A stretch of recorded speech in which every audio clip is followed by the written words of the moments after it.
Ada sukacita? Puji Tuhan. Setiap orang yang percaya kepada Yesus, ciri-cirinya yang pertama dia harus selalu bersukacita. Kenapa kita harus bersukacita? Karena ada Yesus dalam diri kita. Amin. Yang kedua, tetap berdoa, karena ini merupakan nafas dari orang percaya. Dan yang ketiga adalah mengucap syukur di dalam segala hal. Amin. Ini saudara bisa dapatkan dalam 1 Tesalonika 5 ayat 16, 17 dan 18. Puji nama Tuhan, saya berterima kasih pada Roh Kudus lewat hambanya yang ada di tempat ini, memberikan kesempatan kepada saya untuk menyampaikan isi hati Allah pada pagi yang diberkati ini. Ada pepatah mengatakan tak kenal maka tak sayang. Izinkan saya perkenalkan terlebih dahulu nama asli dari mana. Saudara, nama saya Pendeta Daud Silwanus Rajawali. Saya berasal dari Kutai, Bapak Kutai, Ibu Sunda. Hasilnya kayak orang Manado katanya. Ya, puji Tuhan. Yang jelas saya ini orang Indonesia. Saudara, sebelum saya percaya kepada Yesus, dulunya saya ini seorang kiai haji. Saudara mungkin kaget ya, kok bisanya kiai haji ini bisa apa? Jadi pendeta. Ya, inilah ajaibnya Yesus yang kita percaya. Amin. Inilah ajaibnya Yesus yang kita percaya. Sebagaimana dikatakan dalam satu firman, tidak ada seorang pun yang mengatakan Yesus itu Tuhan kalau tidak digerakkan oleh Roh Kudus. Amin. Saudara, memang kalau secara logika saya pun sampai sekarang ini hampir tidak percaya. Kenapa? Kok bisanya seperti itu? Tetapi inilah kuasa Allah. Kuasa Allah sekarang ini sedang dinyatakan di mana saja. Saudara, mungkin saudara bertanya, bagaimana Bapak ini? Kok bisanya Tuhan proses Bapak menjadi orang percaya? Sebagian mungkin sudah banyak yang dengar. Ada yang melalui kaset, ada yang melalui kesaksian tadi malam. Puji Tuhan saudara, sebagaimana saya katakan, bukan satu kebetulan. Pada saat mana saudara, saya diangkat menjadi ulama hikmah. Saudara, di dalam Islam ini ada beberapa ulama ya, ada beberapa kiai. Ada kiai hikmah, ada kiai dakwah, ada kiai Quran, ada kiai tafsir, ada kiai wafat, macam-macam saudara. Ada berbagai macam kiai. Tapi untuk saya pribadi adalah kiai hikmah. Mungkin saudara bertanya, kiai hikmah ini apa?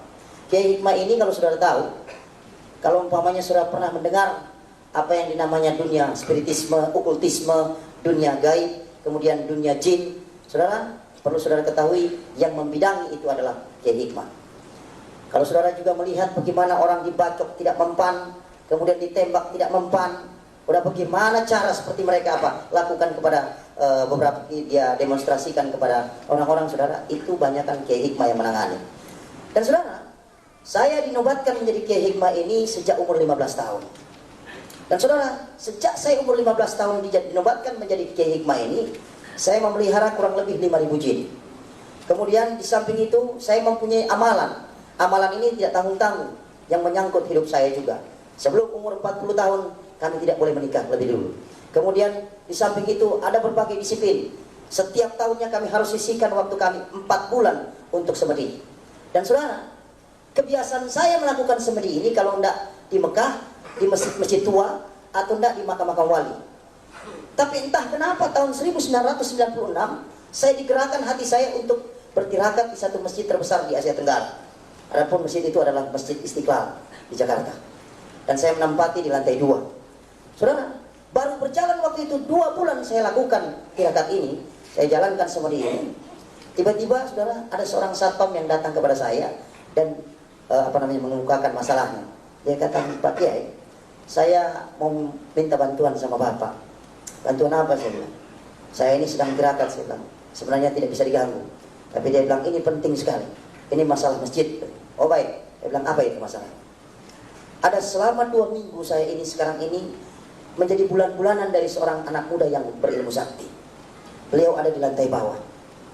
Terus saya bilang, kenapa? Kami dari pimpinan kami ditugaskan setiap waktu-waktu sholat kami harus bertebaran di masjid ini.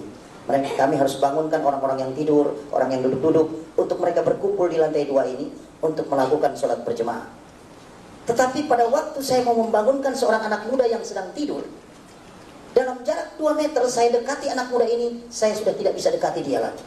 Bahkan saya paksakan dengan ilmu saya untuk bisa membangunkan anak muda ini, malah saya terlempar jauh. Dan ini sudah berlangsung kurang lebih 2 minggu. Sehingga kesimpulannya saya merasa bahwa saya ini disepelekan tugas saya.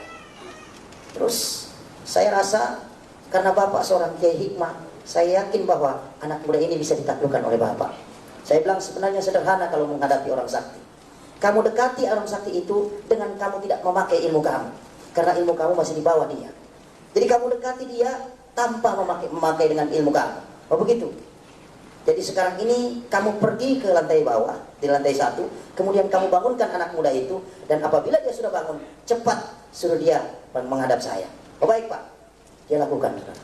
Pada waktu dia turun ke bawah, kemudian dia lakukan apa yang saya suruh, dan ternyata benar. Pada waktu dia dekati, kemudian dia bangunkan, ternyata terbangun anak muda itu. Dengan mudah dia dekati. Dan pada waktu dia bangun, karena selama 2 minggu dia lakukan itu tidak berhasil, dan baru hari itu dia berhasil, dia sempat terkejut. Pada waktu dia bangunkan, anak muda ini langsung tanya, kenapa kamu bangunkan saya? Nah, langsung Satpam ini katakan, ada seorang kiai di lantai 2 mau bertemu dengan adik. Mari saya antarkan adik ke lantai 2. Tanpa panjang omong lagi, anak muda langsung katakan, baik, antarkan saya ke lantai 2. Sampai di lantai 2, saudara, bertemulah dengan saya. Pada waktu bertemu, kebiasaan dari orang muslim ini kalau ketemu dengan kiai, saudara, yang pertama mereka lakukan adalah mereka pegang tangan kiai itu, mereka cium tangan kiai itu, kemudian mereka ucapkan assalamualaikum. Tetapi itu tidak dia lakukan kepada saya. Pada waktu dia sampai di depan saya, dengan santainya dia dekati saya, kemudian dia berjabat tangan dengan saya, kemudian dia katakan, halo Pak Kiai, apa kabar? Saudara, sejak saya dinobatkan menjadi kiai ini, belum pernah saya menghadapi orang menyapa saya seperti itu. Bahkan kadang-kadang ada orang Kristen yang datang kepada saya mengucapkan assalamualaikum juga. Tapi baru kali itu saya disapa seperti itu. Terpikir oleh saya, ini anak muda ini benar-benar apa? Menyepelekan saya. Dan saya mempunyai pemikiran mungkin karena ilmunya lebih tinggi dari saya. Jadi saya pikir, oh tidak jadi masalah. Pada waktu dia duduk langsung saya tegur. Anak muda, saya boleh tanya, siapa nama kamu? Anak muda ini langsung katakan, Pak Kiai, nama saya ini Alfian. Konon saya dengar dari seorang satpam yang antar kamu tadi. Saya bilang, kamu katanya memiliki ilmu yang sakti. Di luar dugaan saudara. Apa jawab anak muda ini? Pak Kiai, bukan saya yang berilmu sakti, tetapi Yesus yang ada dalam diri saya yang memiliki kesaktian itu. Pada waktu dia ngomong Yesus, saudara, saya sempat terkejut. Apa kamu bilang Yesus? Saya bilang, ya. Bahkan kehidupan saya ini Pak Kiai, bukan saya lagi, tetapi Yesus yang ada dalam diri saya. Lebih aneh lagi saya. Langsung saya pikir, kalau begitu kamu ini orang Nasrani. Betul. Dalam pikiran saya, anak muda ini mungkin datang ke masjid ini dalam rangka untuk dia ini mau masuk Islam. Kenapa? Tahun 96 itu saudara bisa lihat keadaan Indonesia ini ya, khususnya tanah di daerah Jawa ini, ada banyak gereja dihancurkan, ada banyak orang-orang orang-orang percaya dikejar-kejar, ada banyak orang-orang percaya bahkan dibantai. Saya berpikir, oh mungkin dia mau masuk apa? Islam. Ternyata tidak, saudara. Pada waktu saya tanyakan dia, Alfian, kamu ini seorang Nasrani, tapi kok kenapa kamu ini tinggal di dalam masjid? Bahkan kamu sudah 2 minggu ada di masjid ini. Dia katakan, saya senang di masjid ini Pak Kiai, karena ini rumah Tuhan. Saya bilang, nggak salah kalau kamu katakan ini rumah Tuhan. Cuman sekarang saya mau tanyakan, kenapa kok kamu tidak bermitra dengan orang Kristen yang lain? Kamu tidak ke gereja, tidak bersekutu dengan orang-orang Kristen yang lain. Dengan tenang Alfian katakan, perlu Pak Kiai ketahui bahwa sekarang ini gereja sedang sakit. Saya bilang, sakit apa? Ada banyak orang-orang Kristen, mereka datang ke gereja bukan menyembah Allah dalam roh dan kebenaran, bukan mereka yang membaca kebenaran firman Tuhan, bukan mereka untuk memuji nama Tuhan, tetapi mereka mengagung-agungkan akan golongan mereka. Mereka katakan, golongan kamilah yang benar, golongan kamilah yang akan ke surga, golongan Kristen kamilah yang akan masuk ke dalam kerajaan surga, sementara golongan Kristen yang lain itu tidak masuk dalam kerajaan surga. Padahal mereka itu adalah satu kesatuan tubuh Kristus. Mendengar seperti itu, langsung saya tanyakan lagi, bagaimana dengan kamu? Untuk saya pribadi Pak, saya tidak perlu khawatir karena di dalam diri saya ada Yesus. Saudara, setiap kali dia ngomong selalu tidak pernah dia tidak selipkan Yesus. Sehingga membuat saya bertanya, saya pikir siapa ini Yesus ini? Langsung saya tanyakan kepada Alfian, Alfian, dari tadi kamu selalu mengalaskan Yesus, selalu Yesus. Saya bilang, sebenarnya Yesus itu siapa sih? Apa Alfian katakan? Bapak ingin dengarkan apa Yesus ini? Oh ya, saya bilang. Tidak tanggung-tanggung, dia saksikan Yesus itu dari jam 4 sore sampai jam 10 malam. Dia saksikan dengan begitu berapi-api mengenai Yesus ini. Herannya dari jam 4 sore sampai jam 10 malam itu, mulut saya ini terkatup hanya mendengarkan kesaksian dia. Dan saudara, setiap dia pekikan nama Yesus, ada kurang lebih 148 ilmu yang ada dalam diri saya, satu persatu hilang kuasanya. Pada waktu dia sudah jam 10 malam dia saksikan mengenai Yesus itu, sempat terhenti sejenak. Langsung saya angkat bicara, saya bilang, Alfian, tunggu sebentar. Kamu ini menyaksikan Yesus begitu berani. Dan kamu menyaksikan Yesus ini bukan di gereja ini, saya bilang.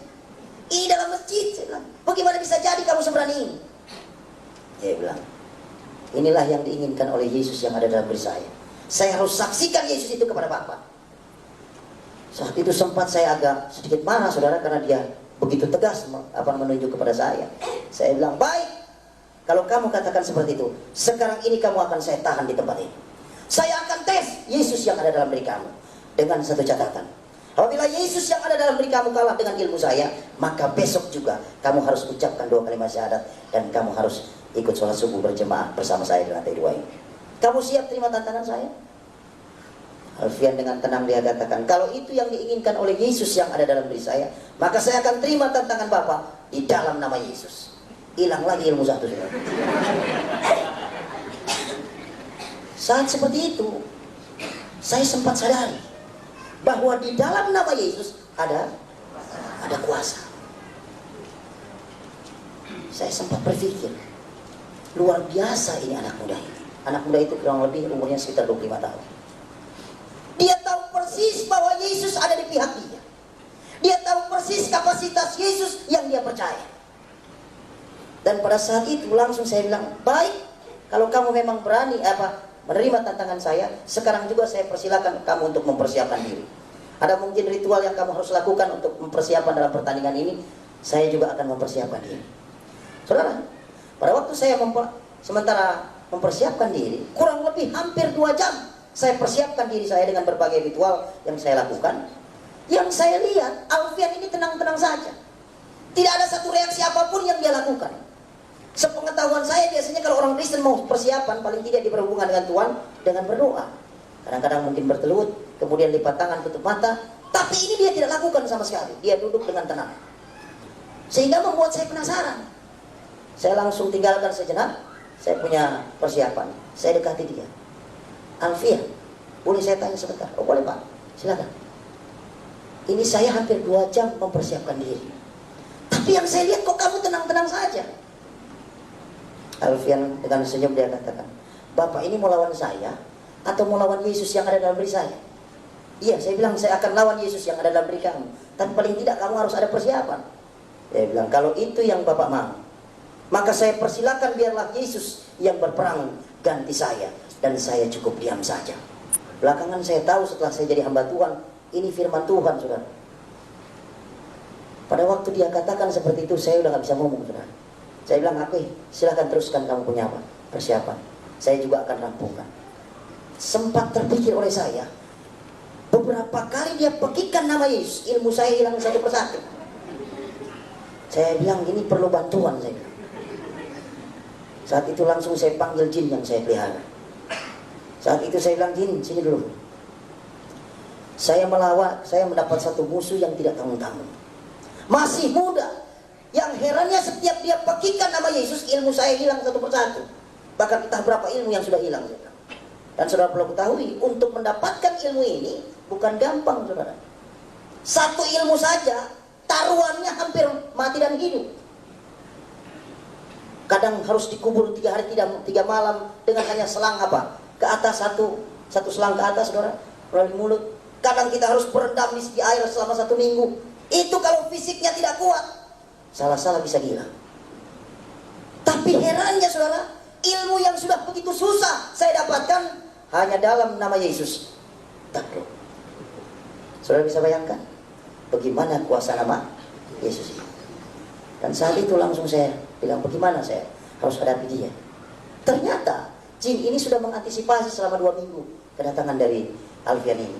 Dia katakan, Pak Kiai, waktu dia datang ke masjid ini, kedatangannya saja tidak diketahui, tiba-tiba sudah ada di tempat ini.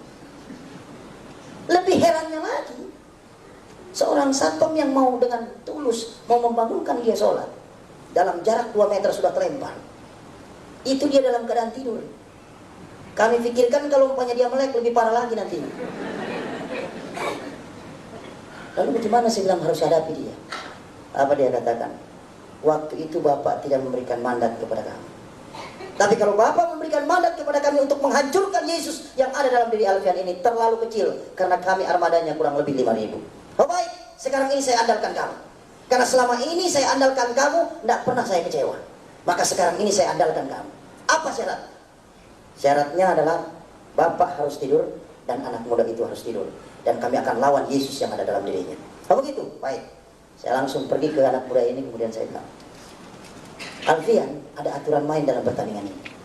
Kamu harus tidur dan saya juga harus tidur.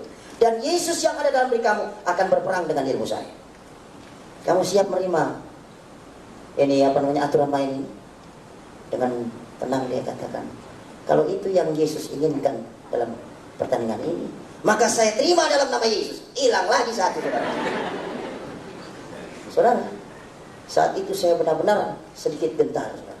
Kenapa? Saya melihat ada kuasa di dalam nama Yesus ini. Tapi saat itu saya tidak hiraukan karena saya tahu persis ada backing saya. Saat itu langsung saya bilang, baik Alfian, sekarang ini kita akan mulai.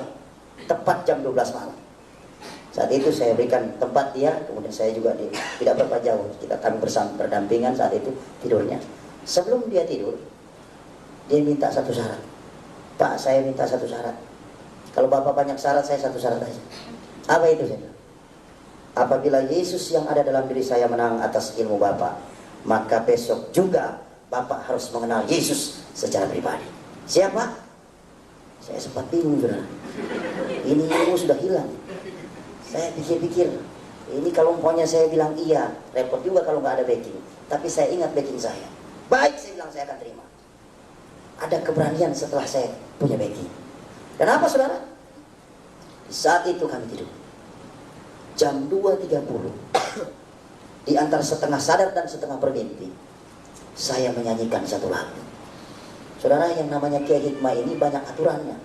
Jangankan sampai nyanyi, bersiul saja sudah haram hukumnya, apalagi nyanyi. Apalagi nari-nari, saudara. Waduh, lebih parah lagi itu, lebih haram lagi itu.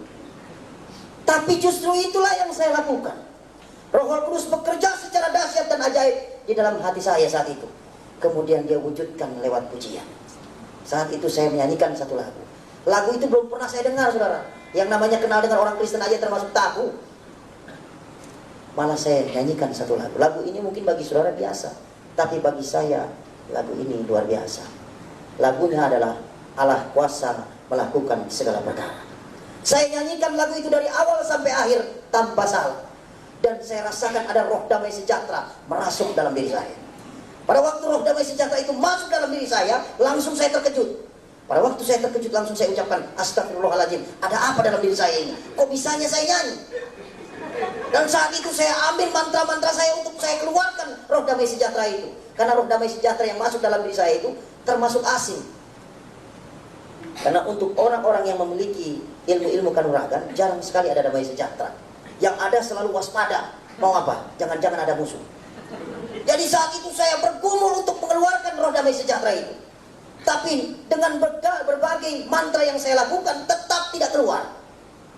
Di saat saya bergumul, Alfian yang ada di samping saya ini terbangun, rupanya terusik. Pada waktu dia terbangun, dia lihat dengan tajam mata saya. Dan dia tersenyum. Langsung dia ulurkan tangannya. Dia bilang, Pak, selamat Pak. Saya bilang, kenapa kamu katakan selamat kepada saya? Ternyata Yesus yang ada dalam diri saya ada juga dalam diri Bapak. Bagaimana bisa jadi kamu katakan itu? Tadi waktu saya tidur, saya sayup mendengar Bapak menyanyi. Saya tahu persis lagu yang Bapak nyanyikan itu lagu yang biasa dinyanyikan oleh orang-orang pengikut Yesus. Saya bilang, iya, kenapa begitu ya? Inilah ajaibnya Yesus yang ada dalam diri saya. Saat itu saya sempat sadari, saya ini Kiai Haji, saya bilang. Bagaimana bisa jadi saya ada Yesus, saya bilang, di dalam diri saya. Alfian, saya belum kalah. Dan itu dengan tegas saya katakan, saya belum kalah. Alfian katakan, saya belum katakan Bapak kalah. Bahkan tidak pernah saya katakan Bapak itu kalah. Tapi yang saya katakan, Yesus sudah ada dalam diri Bapak. Herannya lagi saudara, jin yang siap membantu saya, yang siap menghancurkan Yesus yang ada dalam diri Alfian ini, sampai sekarang ini nggak tahu kemana saudara. Dipanggil sudah tidak pernah datang, wujudnya tidak pernah saya lihat, suaranya pun tidak pernah saya dengar lagi. Ternyata apabila terang itu datang, gelap itu akan pergi.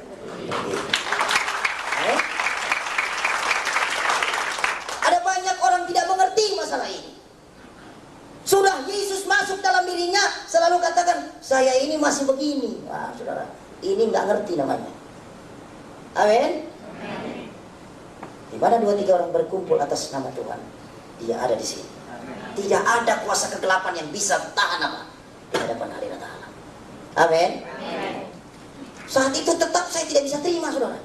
Saya bilang, Alfian, kamu tahu saya ini seorang pemimpin umat, bagaimana bisa jadi kamu katakan seperti ini? Ya, dia bilang, kalau Yesus sudah ada dalam diri Bapa, Dia sudah berkenan dalam hidup Bapa, Dia tidak akan keluar sampai kapanpun. Lebih bingung lagi saya. Bilang, ini gimana kalau begini? Tapi tetap saya tidak bisa terima.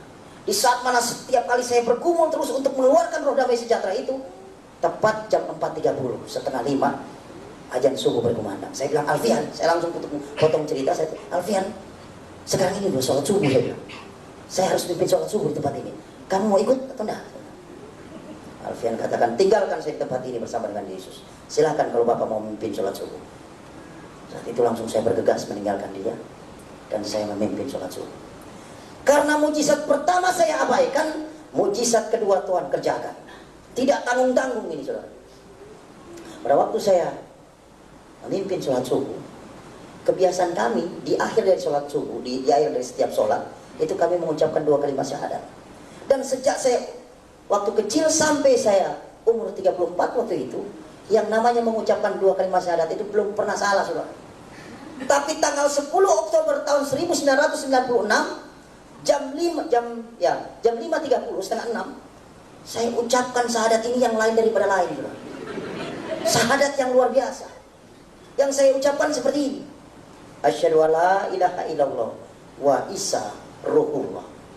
Aku bersaksi bahwa tidak Tuhan selain Allah. Isa adalah rohnya Allah. Saya bilang, ini salah. Saya langsung apa? Saya ulangi lagi. 2 kali tetap seperti itu. 3 kali tetap seperti itu. Sampai 7 kali tetap seperti itu. Saya bilang, bagaimana bisa jadi seperti ini? Saya ulangi sekali lagi tetap seperti itu. Sampai jemaat yang di belakang sudah mulai bingung. Ini imam kok amin, amin.